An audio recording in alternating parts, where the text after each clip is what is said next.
பெண்ணின் பிரத்யேகமான திருமணம் Vivaha the Chennai silks. Yes, வீடு, ஸ்கூல்ஸ், ஹோட்டல்ஸ், ஸ்டோர் ரூம் எங்கெல்லாம் பார்ட்டிஷன் வால் கட்டணும்னாலும் இப்போ பில்டிங் ஓனர்ஸோட first choice Renocon Rapid Wall Panels. ஆஹா, நோ காம்ப்ரமைஸ். உங்க சைடுலயும் எங்க சைடுலயும். It's a GT promise. GT Holidays, South India's #1 travel brand. நேயர்களுக்கு அன்பு வணக்கம். பலூச்சிஸ்தான் தொடர்பாக நேற்றைய பதிவுல அங்க நடந்த மிக முக்கியமான ஒரு ஆபரேஷன் பத்தி பேசியிருந்தோம் இல்லையா? இப்ப அந்த ஆபரேஷனுடைய நீட்சியாக பல சம்பவங்கள் அப்படிங்கிறது பலூச்சிஸ்தான அரங்கேற தொடங்கி இருக்கின்றன. பலூச்சிஸ்தானை இந்த நேரத்துல ஜாஸ்தியா கான்சென்ட்ரேட் பண்ண வேண்டிய இன்னொரு மிக முக்கியமான காரணம் அப்படிங்கிறது சர்வதேச சக்திகள், குறிப்பாக அமெரிக்கா, சைனா உள்ளிட்ட சர்வதேச சக்திகள் இப்போ பலூச்சிஸ்தானை நோட்டம் விட்டு அங்க தங்களுடைய கழுகு பார்வையோட சுற்றி கொண்டிருக்கக்கூடிய அந்த சூழலும் இருக்கிறது. இப்போ Balochistan liberation army operation Herof அப்படிங்கிற பேர்ல 2.2 அப்படிங்கிற பேர்ல அவங்க நடத்திய அந்த ஆபரேஷன்ல கிட்டத்தட்ட இளம் பெண்கள் உட்பட 1000 பேருக்கு மேல அவங்க இந்த ஆபரேஷனை நடத்தியிருந்தாங்க. பாகிஸ்தான் ராணுவம், குறிப்பாக பாகிஸ்தானுடைய அரசாங்கத்திற்கு சொந்தமான கிட்டத்தட்ட 50 இடங்கள்ல இந்த தாக்குதல் சம்பவம் அப்படிங்கிறது நடைபெற்றிருக்கிறது.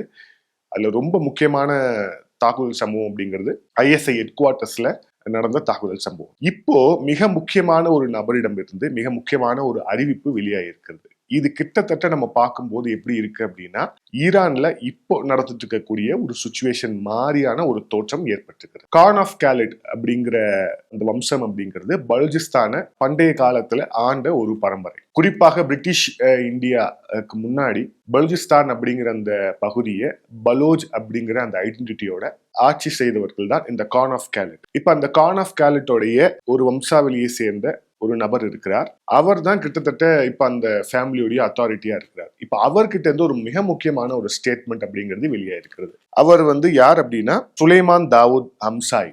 அவர் தான் அந்த கான் ஆஃப் காலிட்டோடைய வம்சாவளி. அவர் என்ன சொல்றார் அப்படின்னா, withdrawal is in Pakistan's own interest to avoid the deeper crisis.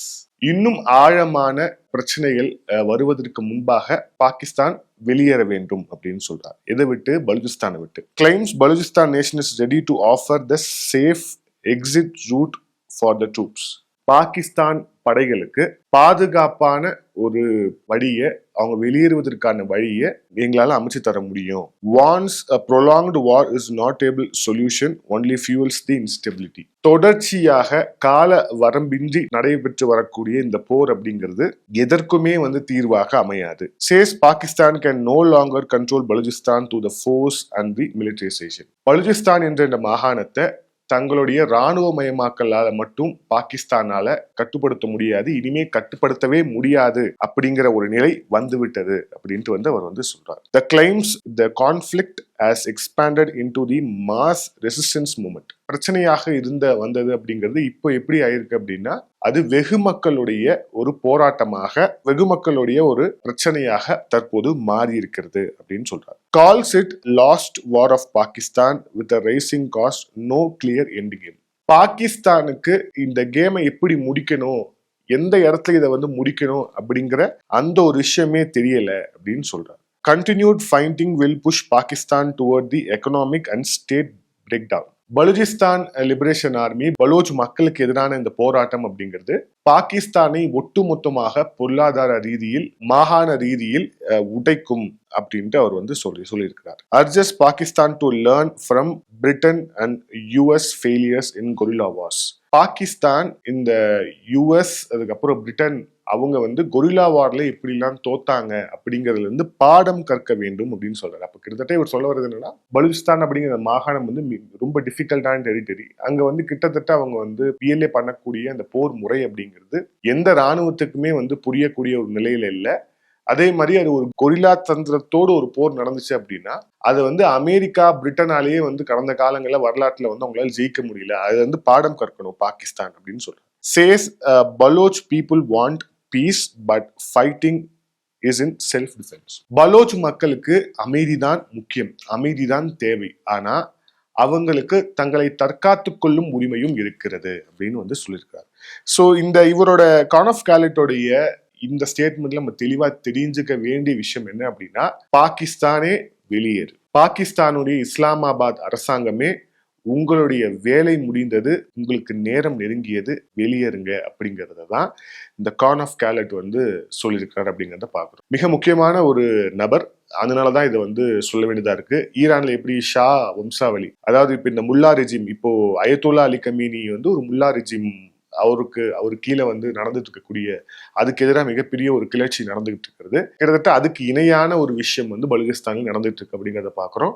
So அங்க எப்படி ஷா வம்சாவளியோ அதே மாதிரி இங்க வந்து கான் ஆஃப் கேலட் அப்படிங்கிற இங்க அதே ஐடென்டிட்டியோடைய இன்னொரு வேர்ஷனா வந்து இவங்க வந்து நிற்கிறாங்க. ஸோ மிக தெளிவாக தெரியக்கூடிய விஷயம் அப்படிங்கிறது இதுதான். நேற்று அவங்களுடைய பாகிஸ்தானுடைய பாதுகாப்புத்துறை அமைச்சர் கவாஜா அவர் என்ன சொல்லியிருக்காரு அப்படின்னா, பலுச்சிஸ்தான்ல வந்து மிகப்பெரிய ஏரியா, கிட்டத்தட்ட பாகிஸ்தான்ல 40% ஏரியா, ஆனா பாப்புலேஷன் கம்மியா இருக்கு, அதனால எங்களால வந்து ட்ரூப்ஸ் எல்லா இடத்துலயும் வந்து டெப்ளாய் பண்ண முடியல, அதனால எங்களால வந்து எதுவுமே செய்ய முடியல. ஸோ நாங்க வந்து ஒரு நிலையற்ற தன்மையில ஒரு பலவீனமான இடத்துல வந்து நாங்க தள்ளப்பட்டோம் அப்படின்ட்டு ஓப்பன் ஸ்டேட்மெண்ட்டா அவங்களுடைய இந்த அசம்பிளிலேயே அவர் வந்து பேசியிருக்கிறார் அப்படிங்கிறத பார்க்குறோம். பலுச்சிஸ்தான் அப்படிங்கிற அந்த மாகாணத்தை பத்தி இந்த இஸ்லாமாபாத்ல உட்கார்ந்துருக்கக்கூடிய ஆட்சியாளர்களுக்கு தெரிந்த விஷயம் இவ்வளவுதான். இவர்களுக்கு உண்மையிலேயே பலுச்சிஸ்தான் பத்தி ஒண்ணுமே தெரியாது அப்படிங்கிறது இந்த விஷயத்துல இருந்து தெரியுது. ஏன் நம்ம சொல்றோம் அப்படின்னா, பலுச்சிஸ்தான் என்கிற அந்த மாகாணம் உங்ககிட்ட பிரிட்டிஷ் இந்தியா சுதந்திரம் வாங்கினதுல இருந்து ஏதோ போட்டு விட்டுட்டாங்க அப்படிங்கறத தாண்டி அங்க அதனால எதுவுமே இல்லை அப்படின்னு அது வந்து எந்த விதமான ஒரு பராமரிப்பும் இல்லாம அந்த மக்களை வந்து ஒரு மிருகத்தை விட மோசமாக நடத்தக்கூடிய இந்த இஸ்லாமாபாத் ஆட்சியாளர்களுக்கு இந்த பலுஸ்தான் அப்படிங்கிற டெரெயினை பத்தி சுத்தமா அறிவே இல்லை அப்படிங்கிறது கவாஜாவுடைய அந்த ஸ்டேட்மெண்ட் வந்து நமக்கு புரியக்கூடிய ஒரு விஷயமாக இருக்கிறது. ஆனா இப்ப அடுத்து இவங்க என்ன செய்ய போறாங்க அப்படிங்கறதுதான் மிக உற்று நோக்க வேண்டிய ஒரு விஷயமாக இருக்கிறது.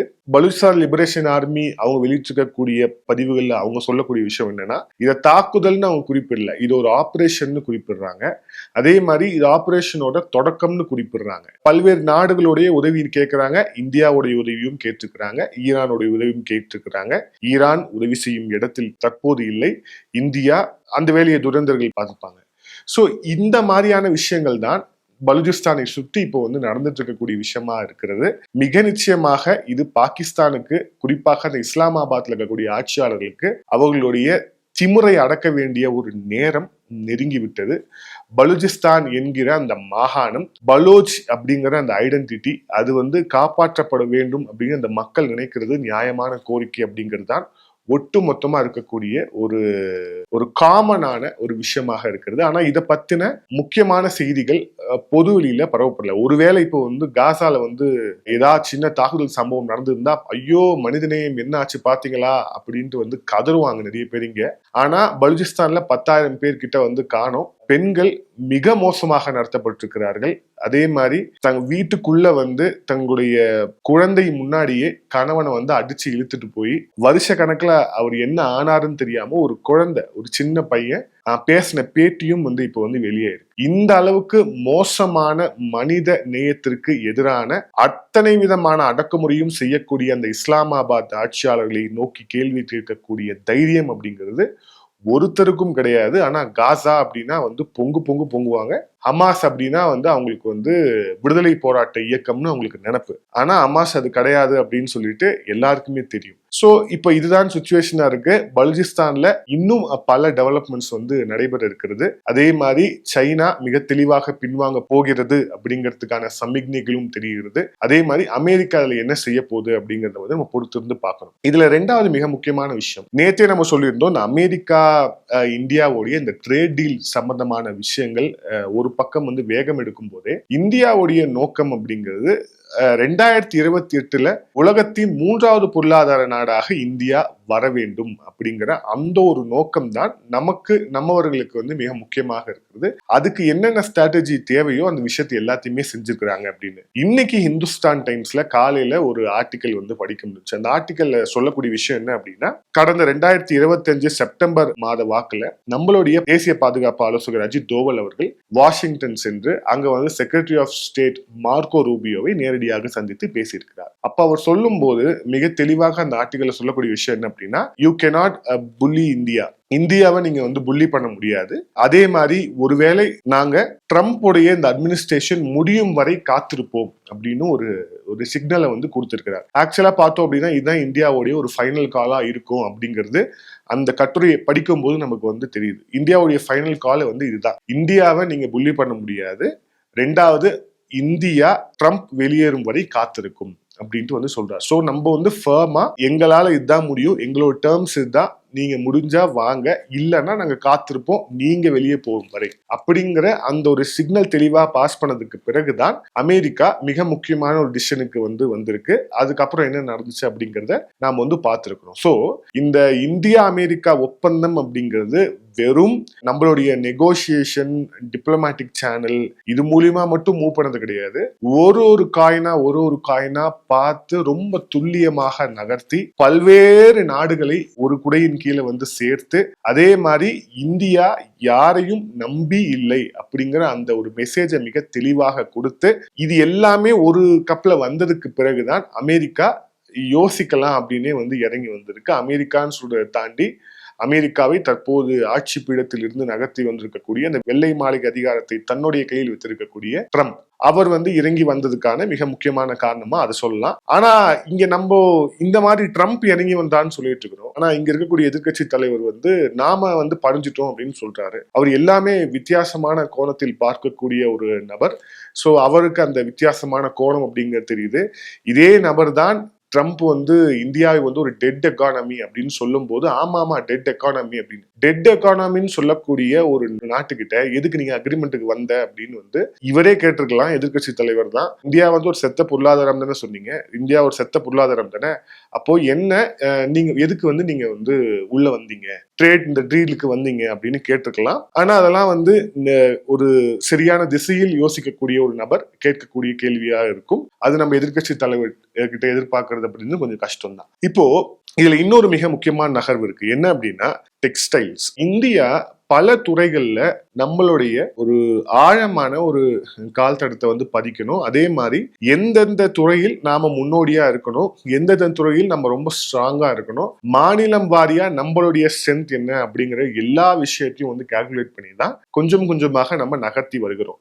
அது மிக குறிப்பா டெக்ஸ்டைல்ஸ். Thanks for Bangladesh. ஆக்சுவலா ஏன் அப்படின்னா ஷேக் ஹசீனா இருக்கும் வரை பங்களாதேஷ் தான் கார்மெண்ட்ஸ் அப்புறம் டெக்ஸ்டைல்ஸ் இண்டஸ்ட்ரியில வேர்ல்டு லெவல்ல நம்பர் 1ல இருந்த ஒரு கண்ட்ரி. அதுக்கு மிக முக்கியமான காரணம் சீப் லேபர்ஸ், அதே மாதிரி அவங்க நேரத்துக்கு அவங்க கொடுக்கக்கூடிய டெலிவரி அப்படிங்கிறதும் அந்த இடத்துல அவங்களை வந்து வச்சிருந்தது. ஆனா இப்ப பங்களாதேஷ் அந்த இடத்தை விட்டு போன பிறகு அந்த இடத்த குறிப்பா இந்த ஐரோப்பிய சந்தை உள்ளிட்ட பல்வேறு விஷயங்களை உள்ளடக்கி இந்தியா மிக முக்கியமான ஒரு நகர்வை வந்து செய்தது.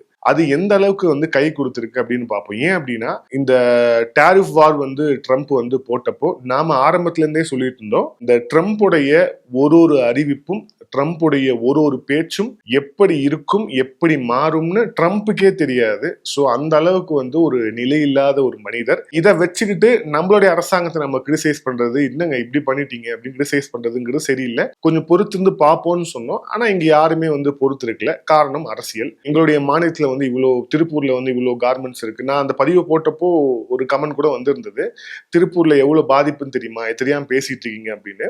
அப்பவே நம்ம வந்து அதுக்கு வந்து பதில் சொல்லியிருந்தோம். என்னன்னா இந்தியா தங்களுடைய மார்க்கெட்டை டைவர்சிஃபை பண்றதுக்கான ஒரு விஷயத்துல வந்து இறங்கினாங்க. வெவ்வேறு நாடுகளை வந்து அணுகி அந்த நாடுகளுக்கு இப்ப இங்க போகக்கூடிய அந்த சப்ளை குட்ஸை வேறு நாடுகளுக்கு எப்படி வந்து வேற மார்க்கெட்டுக்கு எப்படி ரீச் அவுட் பண்ணலாம் அப்படிங்கிற விஷயத்துல நம்மளுடைய அரசாங்கம் இறங்கியது நம்ம ஏற்கனவே சொல்லியிருந்தோம். அது வந்து கிட்டத்தட்ட இறங்கி அது ஓரளவுக்கான ஃபைனல் ஸ்டேஜுக்கும் வந்து வந்துருச்சு. ஆனா இப்ப அதுக்கு முன்பாகவே இந்த அமெரிக்காவுடைய இந்த ட்ரேட் டீலும் வந்து சைன் ஆயிடுச்சு. இப்ப இந்த 4 விஷயங்கள் இந்த டெக்ஸ்டைல்ஸ் இண்டஸ்ட்ரியை ஒட்டி நம்மளுடைய அரசாங்கம் செய்திருக்கிறது. அது வந்து குறிப்பிடத்தக்க விஷயமா வந்து நம்ம பார்க்கலாம். என்னென்ன அப்படின்னா ஃபர்ஸ்ட் வந்து யுஎஸ் டீல வந்து சீல் பண்ணது. அது ட்ரம்ப்பை நம்பலாமா உள்ளிட்ட எல்லா காரணத்தையும் வந்து ஓரமா வச்சுட்டு பார்த்தோம் அப்படின்னா உடனடியாக நம்மளுடைய இந்த டெக்ஸ்டைல் இண்டஸ்ட்ரிக்கு வந்து பலன் கொடுக்கக்கூடிய ஒரு விஷயமாக இந்த யூஎஸ் டீல்.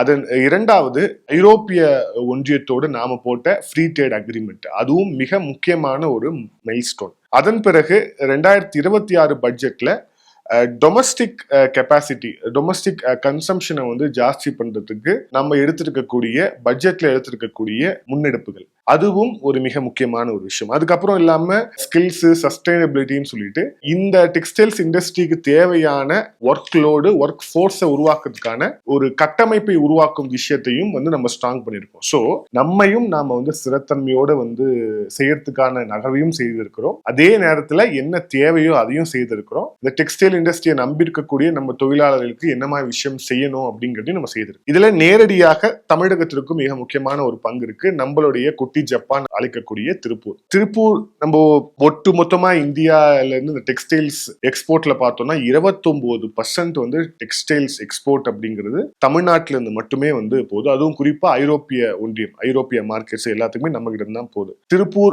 திருப்பூர் மாவட்டம் மட்டும் செய்யக்கூடிய இந்த எக்ஸ்போர்ட்டுடைய வேல்யூ அப்படிங்கிறது $1.74 பில்லியன்.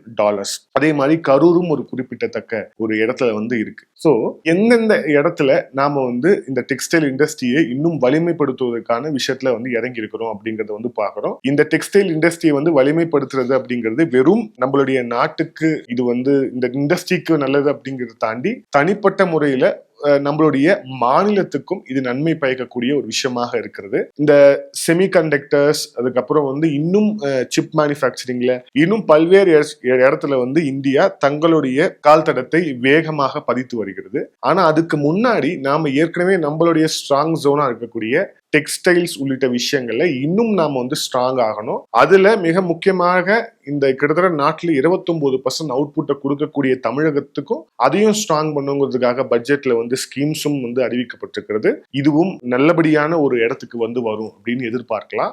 குறிப்பாக இந்த அமெரிக்காவுடைய அந்த டேரிஃப் வார்னால இவ்வளவு பெரிய பாதிப்பு ஏற்பட்டுருச்சு அப்படிங்கிற அந்த ஒரு விஷயங்கள் எல்லாமே இனி காலப்போக்கில் வந்து தனியக்கூடும். அதே மாதிரி ஆல்டர்னேட்டிவ் மார்க்கெட்டும் பார்த்தாச்சு, அமெரிக்கன் மார்க்கெட்டும் இருக்கு, ஐரோப்பிய மார்க்கெட்டும் இருக்கு அப்படிங்கிற விஷயத்தையும் நம்ம பார்த்துட்டோம். இது எல்லாமே இந்தியாவை பொருளாதார ரீதியில் எப்படியெல்லாம் ஸ்திரத்தன்மையோட ஒரு இடத்துக்கு கொண்டு வரணும் அப்படிங்கிற அந்த ஒரு விஷயத்தை வைத்துதான் இது எல்லாமே வந்து நகருது அப்படிங்கிறத பார்க்கிறோம். மீண்டும் இன்னொரு காணொலியில் சந்திப்போம். அது நன்றி, வணக்கம்.